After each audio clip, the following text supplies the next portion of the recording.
মুহূর্তে যে খবরের দিকে নজর রাখবো, রেমালে ল্যান্ডফল প্রক্রিয়া শুরু হয়েছে।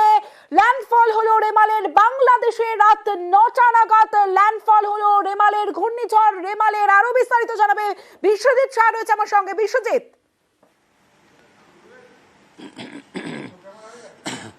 একদমই বাংলাদেশের এই মুহূর্তে যে বাংলাদেশের যে সেন্টার যে ঘূর্ণিঝড়ের তার কিন্তু 30 কিলোমিটারের মধ্যে এসে গেছে এবং যে প্রথম ভাগ অর্থাৎ ঘূর্ণিঝড়ের রেমালের যে প্রথম ভাগ যে আপার ক্লাউড বা ফরওয়ার্ড সেক্টর, সেই ফরওয়ার্ড সেক্টর কিন্তু ইতিমধ্যেই বাংলাদেশ এবং পশ্চিমবঙ্গের উপকূলের যে সুন্দরবনের উপকূল তার মধ্যে স্থলভাগে ঢুকে গেছে।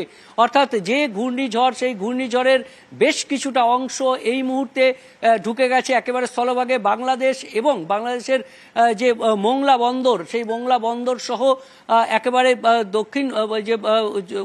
দক্ষিণ 24 পরগনার যে সুন্দরবন এলাকা, সেই সুন্দরবন এলাকায় তার যে আপার ফরওয়ার্ড সেক্টর, সেই ফরওয়ার্ড সেক্টরের যে ওয়াল ক্লাউড, সেই ওয়াল ক্লাউড ঢুকে গেছে। অর্থাৎ আমরা যদি দেখি যে এপিক সেন্টার, সেই এপিক সেন্টার যেটা রয়েছে সেটাও 30 কিলোমিটার একেবারে উপকূল থেকে, বাংলাদেশের উপকূল থেকে মাত্র 30 কিলোমিটারের মধ্যে ঢুকে গেছে। 8:30টার পর থেকে, রাত 8:30টার পর থেকে এই যে ল্যান্ডফল প্রক্রিয়া, সেই প্রক্রিয়া শুরু হয়েছে বলা যায়।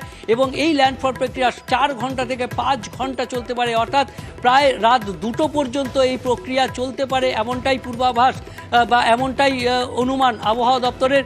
আর এই মুহূর্তে সব থেকে বড় খবর যে 8:30টার পর থেকেই এই ল্যান্ডফল প্রক্রিয়া শুরু হয়েছে। ইতিমধ্যেই আর মাত্র 30 কিলোমিটার এর যে ঘূর্ণিঝড়ের যে সেন্টার, সেই সেন্টার আর মাত্র 30 কিলোমিটার বাংলাদেশের উপকূল থেকে রয়েছে। এবং এই যে সিস্টেম, এই সিস্টেম, পুরো সিস্টেমটি আরও 4 থেকে 5 ঘন্টা সময় নেবে পুরো সিস্টেমটি স্থলভাগে আসতে, অর্থাৎ পুরোপুরি ল্যান্ডফল প্রক্রিয়া শেষ হতে। অর্থাৎ ইতিমধ্যেই আমরা উপকূলের কথা যদি দেখি, গোসাবা, কাকদ্বীপ সহ যে এলাকা রয়েছে আমাদের দক্ষিণ 24 পরগনার যে উপকূল এলাকা, নামখানা, সেই উপকূলে সাগরদ্বীপ সহ সব জায়গায় যে ল্যান্ডফলের যে তাণ্ডব, সেই রেমালের যে তাণ্ডব, সেই তাণ্ডব প্রক্রিয়া শুরু হয়েছে। এবং এবার বৃষ্টিপাত শুরু হবে। আর এই বৃষ্টি এবং ঝড়ের তাণ্ডব ধীরে ধীরে এগিয়ে আসবে স্থলভাগ দিয়ে।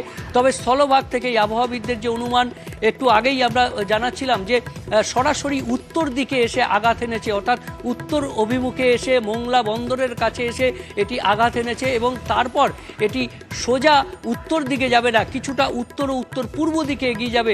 আর তার ফলে উত্তর ও উত্তর পূর্ব দিকে বাংলাদেশের ওপর দিয়ে একেবারে রাজশাহী, রংপুর ও ময়মনসিংহের মাঝামাঝি এলাকা দিয়ে একেবারে উত্তর পূর্ব ভারতের রাজ্যগুলিতে এই সিস্টেম পৌঁছে যাবে। ততক্ষণে এর গতি অনেকটাই কমে যাবে এবং ডিপ্রেশন বা নিম্নচাপ রূপে এটি পৌঁছবে। কিন্তু তার আগে এই মুহূর্তে যে দক্ষিণ 24 পরগনার উপকূল এবং সমুদ্রের মধ্যে রয়েছে এই রেমাল, সেই রেমাল ধীরে ধীরে আরও 4 ঘন্টা থেকে 5 ঘন্টা সময় নেবে।